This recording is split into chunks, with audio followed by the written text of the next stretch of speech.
Good evening. The date is Wednesday, June 4th.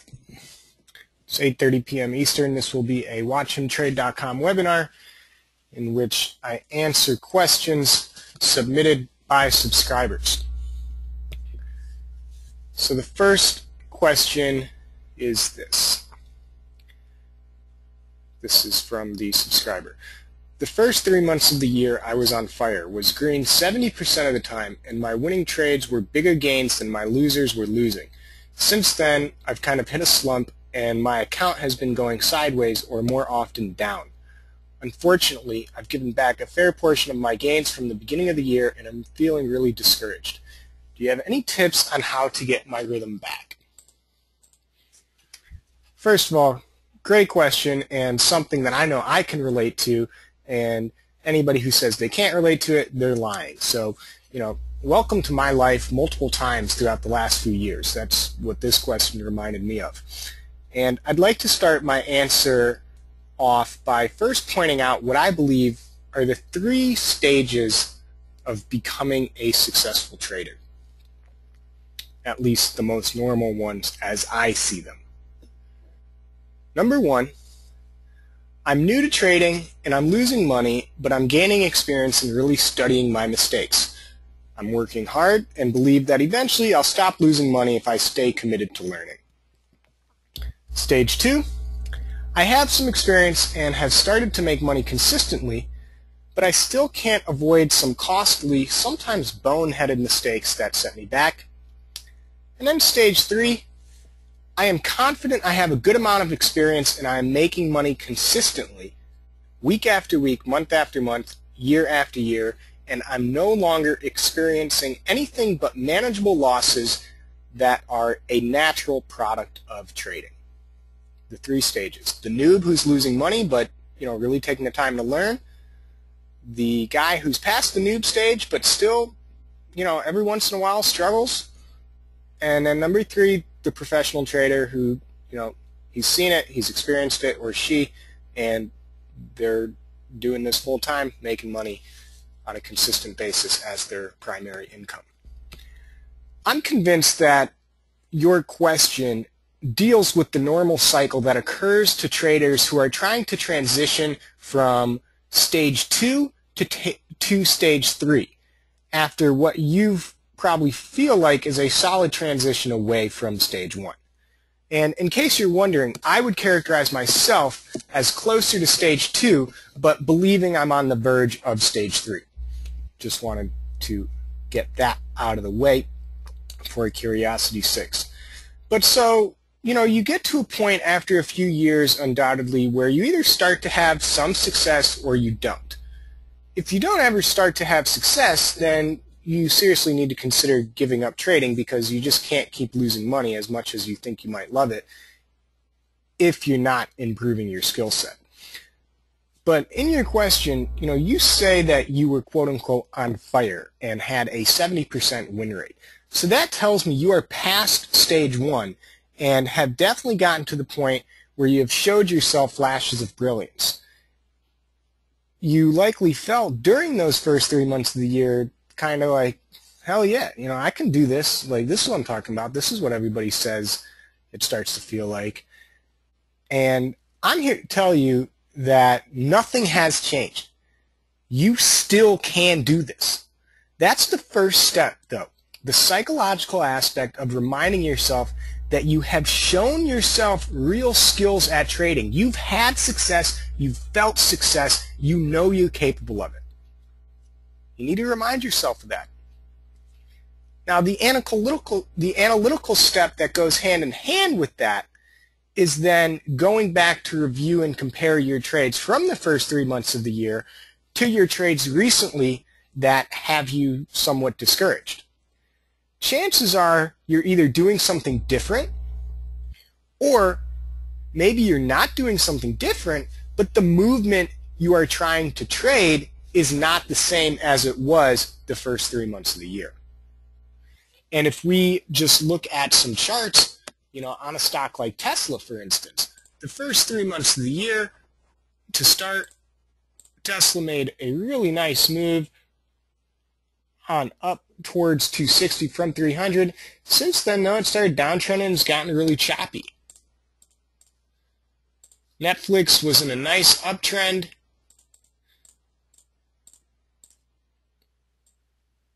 But then started downtrending and then just all types of sideways chop before a move here. So just two of our key stocks that we go to that I know you watch have changed trends. So maybe it's not that you're doing things different, but you're trying to do the same techniques and it's not the same market right now. The market's always changing. For me personally, I was very unhappy with my own trading from the last week of April to May 22nd, just, a couple weeks ago. So I went and studied my orders and charts to see if I could notice any difference between my execution. And what I noticed is just a very small difference in my entry. I was entering a lot of trades just $1 to $2 later than I usually would. If I was planning on buying Google calls on a 540 breakout, I was buying them when the stock was at 542 instead, and then stopping out on the 540 retest. If I was planning on shorting Amazon on a 310 breakdown, I was buying puts once it broke 310 and dropped to 308, and then stopping out on the 310 backtest.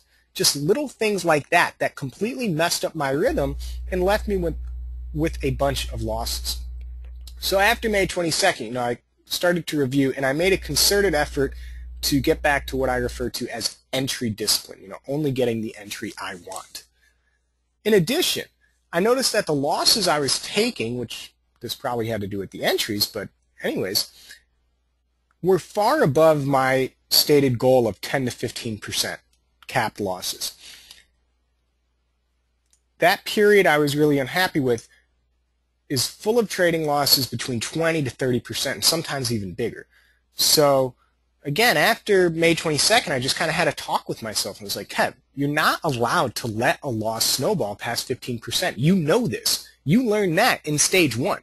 All right? You're at stage 2. If you want to get to stage 3, you can't be having those snowball losses. Those were my two biggest differences in trading. Now, there's also another aspect that I touched on. Maybe you're not doing anything different, but maybe the market's just not the same.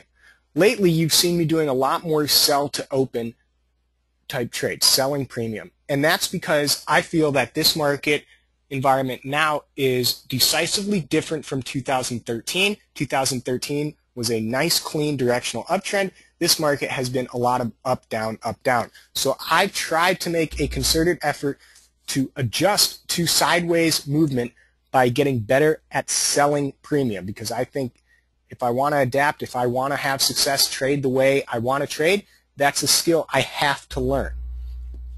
So maybe, that's something for you to consider as well. If you deem that it is the second one, maybe think about, all right, well, if the market environment's changed and I'm still forcing my style on this, I either got to change my style up, add more tools to my tool belt, or find some stocks that are moving in line with my type of style.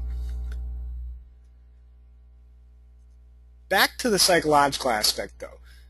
You have to understand that until you get to number 3, you are going to have disruptions in your consistency. Until you get to stage 3, you are going to have disruptions in your consistency. And the reason is because you are simply not good enough yet. And neither am I, right? We're just not good enough. If we were, we wouldn't be here, all right? So what we can do, though, is we can remind ourselves that we can be good enough. And again, we know we can because we've proved it to ourselves for stretches of time before. We just need to sustain it. Also, I want you to try and change the way you think about discouragement. Instead of being discouraged, look at it in a different way. Accept your frustration. Look at being discouraged as just being frustrated. And when you are frustrated, accept your frustration. By accepting your frustration, you immediately lessen the impact it has on your psyche. Acceptance of that frustration puts you back in control of the frustration itself. You are frustrated, yes, but you are frustrated on your terms. And when we can accept our frustration as natural and a part of the game, it puts us in a better position to analyze our mistakes objectively. And since accepting our frustration eventually, sometimes more quickly for one person more than the other, reduces the frustration we feel, we are more likely to feel empowered and then as a result confident. I know I can bounce back because I've felt this way before and I bounced back that time, so goddamn it, I'm going to do it again. I don't care how frustrated I am now. I've been here before and I've gotten through it, and this time's going to be no different. So this leads me to another technique. Remind yourself that you've overcome previous bouts of discouragement. I know for a fact you've been discouraged before. Again, it's one of those things where we all have. Any of us who have been trading for more than a few months, we've come across bouts of discouragement, probably some that are way more intense than the discouragement you feel right now. The only difference is you think, oh, well, because I've been doing this X amount of years, this shouldn't be happening to me. This is really silly, though, because it assumes we are never going to get frustrated by our actions. Even when and if you get to stage 3, you're going to get frustrated by some of your trades. You think the professional trader doesn't get frustrated? The difference, though, will be by then you will have a way to conquer your frustration that you turn to, that consistently turns those periods of discouragement and frustration into positive catalysts to get even better. So that to me sounds kind of where you are at right now. You think there's some rule that says you're not allowed to feel discouraged because you've been doing this for however length of time you've put in. But the simple truth that you need to accept is you're still not good enough yet. And my advice is to embrace that truth. Embrace that truth. Embrace the frustration that comes with that. And use it as fuel to try and get even better. That's when your rhythm will come back. When you have a clear head and you have a clear and concise way that you know you're going to deal with that frustration because you've accepted it and you're going to move on. Now, one recommendation for you is a book that I read just recently that's really helped me not only in trading but just life in general, as I've lost I had 3 out of 4 grandparents left, and I lost the 3 remaining ones all within the last 12 months. Pretty close with 2 of the 3. And this book really helped me get through that, but there's a lot of lessons in there. The Undefeated Mind by Alex Lickerman. I just posted it in chat. I think you will find that very, very helpful with your trading mentality. Lastly, I just want to leave you with this quote that's posted in the locker room of the San Antonio Spurs. Now, I don't know, if you follow basketball at all, but the San Antonio Spurs are the model organization. They are stage 3 when it comes to the NBA. And the quote is this: "Look at a stonecutter hammering away at his rock, perhaps 100 times without as much as a crack showing in it. Yet at the 101st blow, it will split in 2. And I know it was not the last blow that did it, but all that had gone before."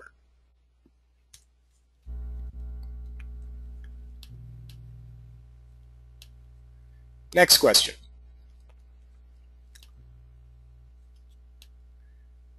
How do you measure your progress as a trader?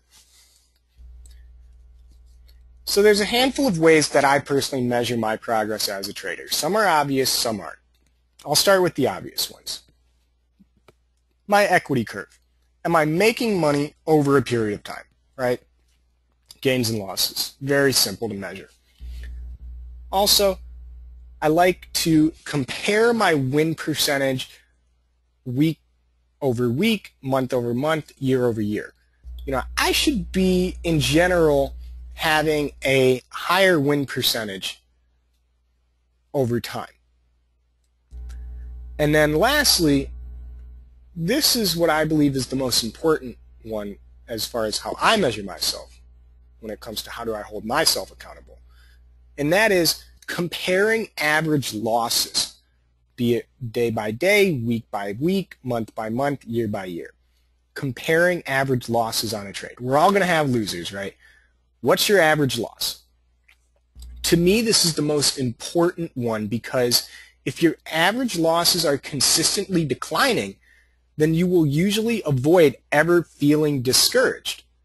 If we think back to that question we just talked about, losses, and especially poor managed losses, are the only things that ever really have you wondering if you can become a successful trader. You know, you asked me that question because you have losses. You didn't ask me that question because your gains are too small. The gains are only too small because the losses are too big. So that's why, to me, comparing average losses is so important. You know, you need to make sure that you're getting those average losses under control. Because, you know, sometimes you're going to sell early, you're not going to make as much as you should, but that is generally never really associated with a painful emotion the way losses are. Okay, the less obvious ways that I measure my progress as a trader. I have self-talks with myself to kind of feel where I'm at. You know, how do I feel about my trades? I personally don't like talking to other people about my trades because if I'm doing that, I'm probably just venting about something. I just like talking to myself. You know, how do I feel about my trades? Kev, are you happy? Are you happy with how you traded? I'm up 47 bucks today. That's not a lot of money. You know, I was up more yesterday, up more Monday, but do I feel good about what I did? Yeah, I do. You know, I feel like I did good stuff today. I made a good trade and took advantage of the circumstances I was looking at. Other days I might be red on the day, but, you know, am I red because I feel like I did something stupid that day? Or am I red because I feel like, you know what, I put myself in opportunities and they just didn't work out. I cut my losses quickly. And, you know, you're just going to have those days every now and then. So I really try and feel my way through my own emotions when it comes to, at the end of the day or at the end of the week, look back, think about the week. Am I exhausted? Am I frustrated? You know, I should not be exhausted on Friday. If I'm exhausted, it's because something didn't go right, you know? So just be in tune with yourself. And now the other way is, do I feel like I'm being a good person? And this may seem kind of weird, but what you need to know about me is I think there is an extreme correlation between being a good trader and being a good person. And if I was in a different business, I'd like to think that I would think the same thing about that business. You know, if I was a professor or a firefighter or a sports agent or, you know, whatever, I'd like to think that I would still think there's a strong correlation. But I'll never know. So as it is, I'll just convince myself that there's a strong correlation between being a good person and being a good trader. You know, things like making myself available to other people outside of trading. You know, my family, my girlfriend, friends, strangers. Am I a compassionate person? You know, this stuff is hard to measure and it's hard to prove, but just picking up the phone and calling somebody back that's been trying to get in touch with you that you know just wants to talk to you about something. You know, doing something with your parents or you know, your girlfriend's family that you probably don't want to do, but you know it's going to make them happy. Studies show we reduce our own anxiety when we help other people. And most people, when they struggle at trading, it's because of anxiety that they associate with trades, whether they're in a trade, whether they're thinking about getting in a trade and their anxiety handcuffs them, whatever. Anxiety plays a big role in your trading. You can be a completely calm, normal person that still feels anxiety. All of us at some point will feel anxiety. Some of us will feel very little. Others will feel a lot more. But being a good person, I think, helps me become a better trader. And so that's one of the other ways I measure myself. You know, if I'm being a dick, quite frankly, we know when we're being bad people, when we've blown somebody off, if we've flaked on a friend. if we're unreliable, chances are if that's your personality, then you might be struggling trading as well during that given month. So I just always try and keep in tune with how I feel and be conscious of myself as a person. How am I carrying myself? Next question. Outside of our live sessions, approximately how many hours a day/week are you doing market or trading related stuff, be it reviewing tapes, looking at charts, reading books, whatever? Could you give us a detailed breakdown of what you are doing? I have a previous webinar that I'll link in, I have to find it, that goes over my morning routine, and this is kind of related. So I'll post that in a moment. But on average, I would say I spend 8 hours per day, Monday through Thursday, and probably 6 hours on Friday doing trading related stuff. I would say 4 hours of that is spent actually watching the market and looking to make actual trades. And then 1 to 2 hours of that is spent doing prep work and reviewing trades. 20 to 30 minutes is spent watching footage of my own trading. And then the other 1 to 2 hours is spent doing stuff like this, preparing answers for webinars, going over business ideas with my team, business stuff that doesn't impact my trades, but it stimulates my mind as it relates to the stock market and, keeps me in tune with everything that I'm trying to do.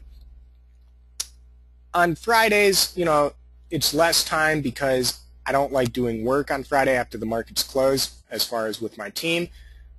And also, I don't prep for Monday until usually Saturday or Sunday. I'll do my prep work for Monday. So, like to let loose a little on Friday once the closing bell hits and just kind of cut off and zone out, relax. On the weekends, it really depends. I would say I spend anywhere from 2 to 5 hours getting ready for the week.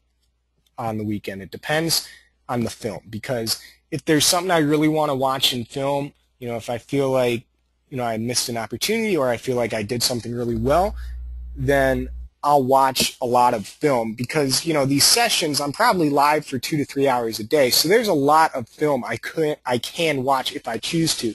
But usually the reason it's only 20 to 30 minutes is because what I'll do is I'll find the time that I made the trade and I'll watch the 5 to 10 minutes around that trade, 5 minutes leading up to making the trade, and then the 5 minutes after I executed the trade, and then, everything in between. But on the weekends, I'm more likely to watch the entire clip, including the pre-market, to try and get a feel for, all right, where was your head at? Were you too biased one side or the other? Stuff like that.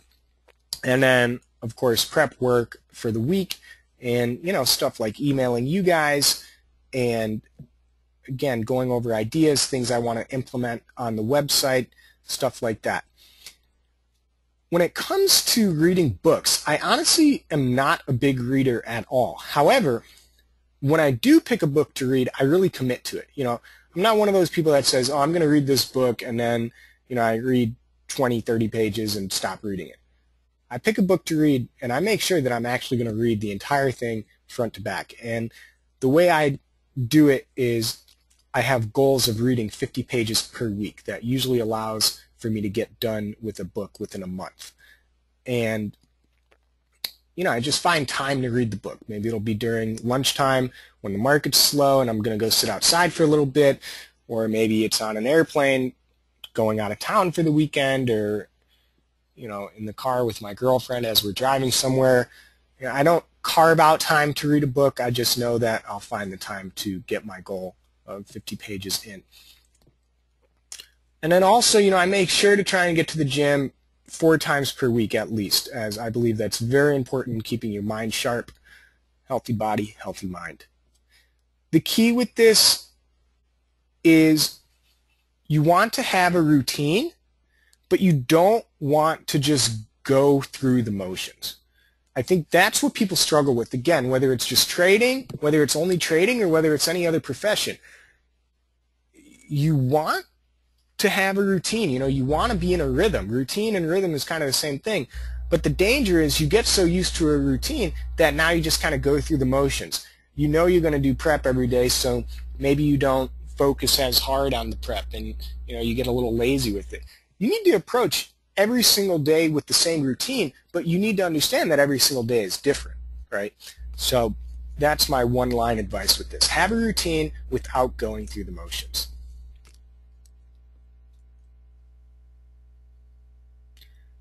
Two more questions. Next one. Do you think it would make sense to write a program that tracks the speed of the tape by measuring something like how many orders are going through per second? I think if you have the skills necessary to be able to do this, then it's definitely a good idea. For me personally, I just judge the tape by how fast these things are moving once the market opens up, and just kind of have the eye test, and I rely on experience. But having a program, as you suggest, would be much more tactical and efficient. The trick, of course, would be compiling enough data that you can analyze and turn into a reliable program. There are lots of days that start super fast but then turn slow, and then there are lots of days that start super slow but then turn fast. Perhaps there are hints in the data when such a day might occur that you would be able to identify. You'd have to pick your criteria. I don't know exactly what you would focus on, but I definitely think if you have the skill set, it's something that's for sure worth your time exploring, as long as you're not having to invest a lot of money in it or anything. If it's, like I said, if you have the skill set and all you're investing is time, then I think something like that is a great idea, and I'd be very interested to see what a finished product might look like myself, because like I said, I just rely on my eyes.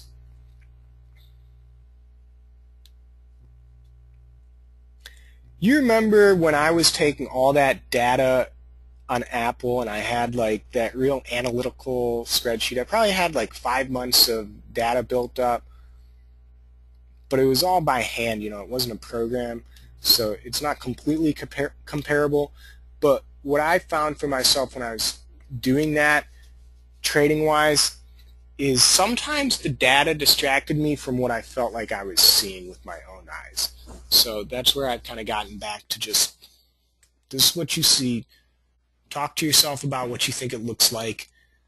Today was a great example. I was telling you guys when Netflix was below 415 this morning, remember, I was saying, I don't like the way it keeps fighting back to 415. I bet there was probably something in the order speed that might have hinted that Netflix was going to reverse. For me, though, I was just able to watch it, but mine is more feel. Something like that would be more precise and more machine-oriented, obviously.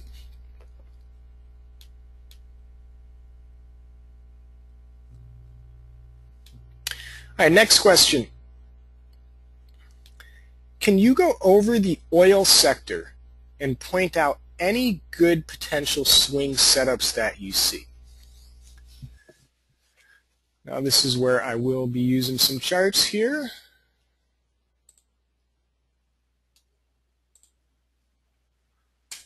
So the first thing that I look to, there's two of them when it comes to looking at the oil sector. I consider oil to be energy, and just companies that distribute oil, gasoline companies, Hess, Conoco, Exxon, what have you. So there's two ETFs that you need to be aware of if you're looking to gain exposure to the oil sector and you want to find some stocks that are moving. Number one is OHI. This is the Market Vectors Oil Services ETF. And the first thing you can notice is a nice uptrend here off of its February low. It just broke out above its 2013 highs, just broke out above its April highs. So there's some definite strength here in the oil services. The other ETF is XLE, which is a bigger ETF with more holdings, focusing on just the broader energy sector in general. You can see this one also, a nice uptrend, higher price, more liquid. Same thing, broke out above its 2013 highs and now breaking out above its April highs. One thing to be aware of is OHI has outperformed XLE. OHI is up 20% since its February low. XLE is only up 17% since its February low. But both of them in very nice uptrends. And again, XLE has a lot more holdings in it. All right, now there were honestly so many stocks that look really good in the energy sector and oil space. I'm just going to show a bunch of charts here and give some quick commentary on them, and I will let you decide which ones you like the best. Every single one that I picked here is a holding of either XLE or OHI, and in my opinion, looks good. I did not pick a bad chart. I avoided charts that didn't look very good to me, and what I find interesting about this list, the big boys are not on it. ExxonMobil was not the best looking chart to me. It wasn't bad, but when you look at some of these others, Exxon did not compete. ConocoPhillips is not on here. Schellenberger is not on here. Those are three of the biggest oil companies, if not the biggest, in the world. So I was kind of surprised to see that myself, that the strength in the oil and energy sector, it's not coming from the big boys. It's coming from more of the unknown names. At least I know when I was looking at them, they were unknown for me. So let's get to it. First one, NFX. You can see very strong move here off of its 2013 close. Closed around 24, up on 36, and just a really strong chart. And consolidating, looks like it's getting ready for another breakout. Implied volatility is the lowest it's been since this chart goes back, so in at least the last 8 months. So, it's a good time to be long premium on NFX, which is kind of surprising. You'd have thought with the huge move it's made that implied volatility was higher, but it's not. HP. This is one that also has a nice steady uptrend to it from $70 up to $110. I like that it's a bit higher priced. You probably have more choices when it comes to picking an option. You can see you're just kind of going sideways between 105 and 110, but it's starting to try and poke back above 110. So if it does that, I like HP for a test of this high around 115. Implied volatility just crossed above average volatility, average implied volatility, so market may be thinking it's getting ready for a decent move here. HP is that. Next one, NBR. Now, this was one of my favorite ones that I found, as it's just so tight here, around 26 bucks. And it's got a couple wicks, like it's trying to fill this gap, but it just can't do it, and it just can only go higher. That seems to be the way it's going. Huge move here in February. Okay, really high volume. Breakaway gap, never came back to fill either of those gaps. So just a ton of strength, and this name looks like it's going into the $30. This was definitely one of my favorite stocks that I found when I was preparing this answer for you. NBR, like I said, looks good for 30. As long as you're staying above 25, this name looks like it really wants to go higher.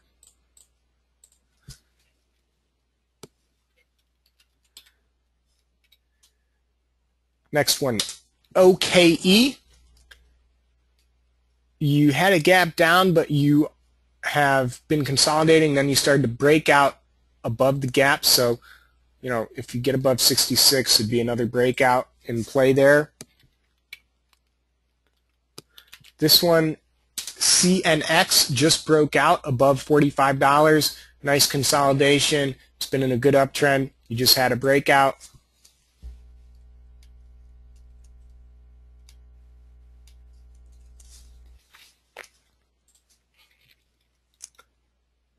Next one, FTI is approaching $60, which was its October high.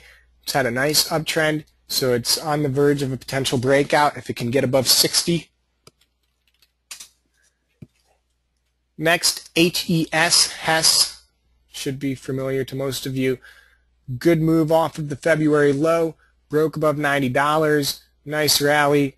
Watch for some consolidation here around 92. Just anything above 90 is setting up to trade towards 100 in HES. I really love when stocks get into that $90 mark, because then, it just becomes 10 points away from 100, and you can just say, all right, as long as it's holding 90, it's got no choice but to go up towards 100. You think back to our Netflix and Apple scenarios from the last few weeks. Remember when Netflix was in the 390s, just 2 weeks ago? We were saying, hey, as long as this thing's holding 390, it has to go to 400. That's what happened. Remember when Apple was testing 600, staying in the 590s? We were saying, hey, as long as this thing's holding 590s, it's got no choice but to go above 600 sooner or later.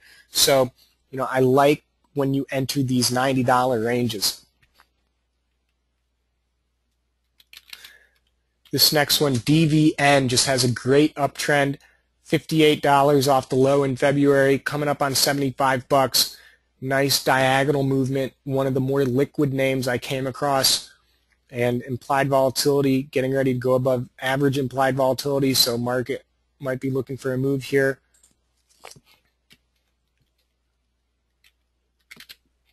Next, SE, just a very, very solid uptrend, 33 to 41. Nice 20-some-odd% move here. And then this one has an awesome consolidation going for it and might get a good breakout. That's BHI, Baker Hughes, another more well-known name. You can see this consolidation off of this gap move from 66 up to 68. It's done a good job holding. What I like, you think about what the market was doing. The market started going down in March and April. Well, you look at BHI, it started going up in March and April and has been consolidating ever since, holding these gains. So definitely looks like it wants to break out. As long as it's holding this, then I would bet on an eventual breakout, possibly a good one to swing with some monthly calls, as implied volatility is near an 8-month low, so premium is cheap. This one might be breaking out as we speak, and that is NOV. My chart's kind of messing up here, so I'll just go to stock charts.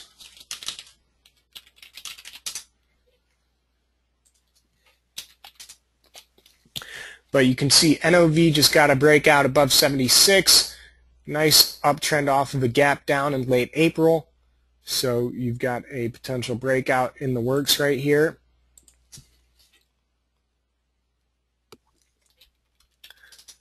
This next one, APA, Apache, nice strong chart, good uptrend, coming up on some resistance. Another one that I highlighted because of the $90 area, same reason that I like, what was it, BHI in the $90 range, or I don't even know, there's so many of these, but whichever one I was just talking about in the $90 range, same thinking applies here on APA.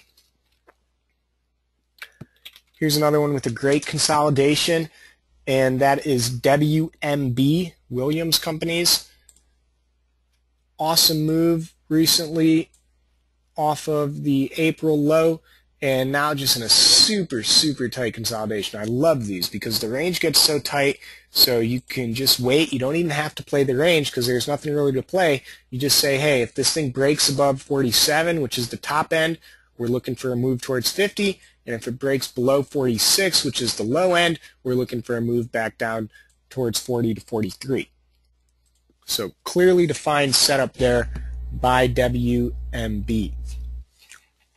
Here's one with a possible pullback entry being offered right now, as it's had a good solid uptrend, but you can see pullbacks have been buying opportunities. So watch PSX, Phillips 66, another well-known one that had some resistance that it ran into at around 85, but nice uptrend in place. So this looks like a possible buying opportunity. A third one with a SIC consolidation, that's APC.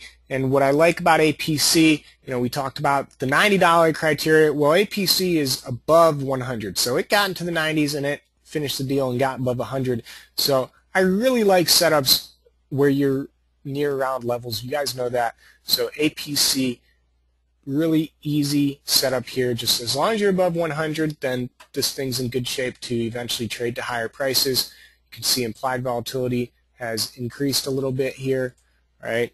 So APC looks good. Another strong name. There's a lot of them. Halliburton, one we know. Our boy Mr. Cheney hooking it up. You've had a nice uptrend here off of its February, early February, late January low. All right, and breaking out above resistance right around 65. So looking for continuation if this breakout holds towards 70. All right, this one was the highest price one I found, which is one of the reasons I like it. That's PXD. PXD, it's in the $200 range, and it also has one of the highest implied volatilities. Implied volatility 25%. Historically, implied volatility has been much closer to 30 to 40%. So that means, there's a decent history of movement here, and you can see just a lot of trends from 170 up to 200, 200 down to 175, little sideways move, and then 175 up to 200, 200 to 185, and then 185 now to 215. So good movement, good volatility, and the high price means that there's a lot of strikes to be able to get through without big percentage movement. So PXD would be one of my favorite candidates in terms of the expected optionable trading on the stock, assuming that you are going to be trading options. Three more. EOG. This one got above 100, solidified itself, and now trying to break out above 105 and move towards 110. So just watch for that stability here on this breakout to signal 110 to 120 is on the way. Oh, I guess ConocoPhillips did find its way on this list. Just a good uptrend by Conoco. Much slower of a mover.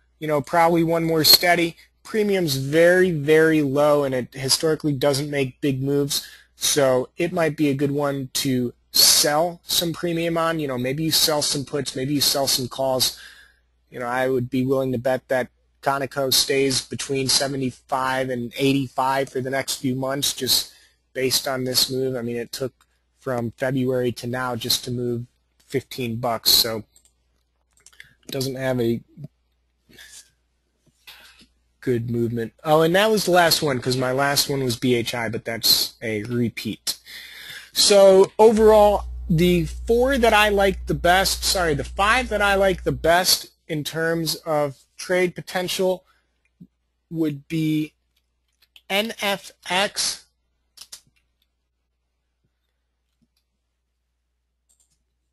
HP,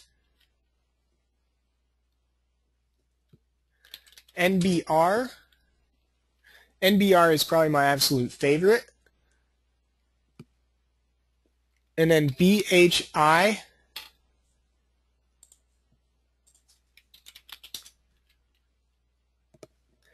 and PXD. Alrighty, guys, that is a wrap.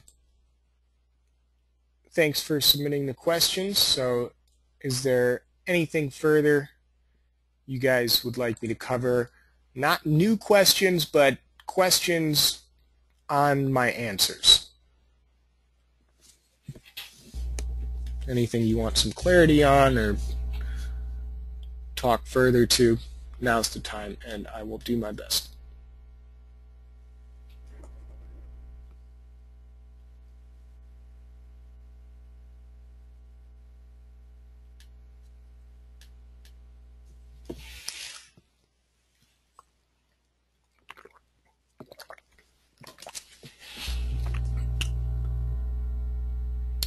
All right, not seeing any follow-up questions, so thanks guys for showing up. This was our best turnout for one of these evening webinars, so I appreciate that, and I will see you guys tomorrow morning. Have a good rest of your night.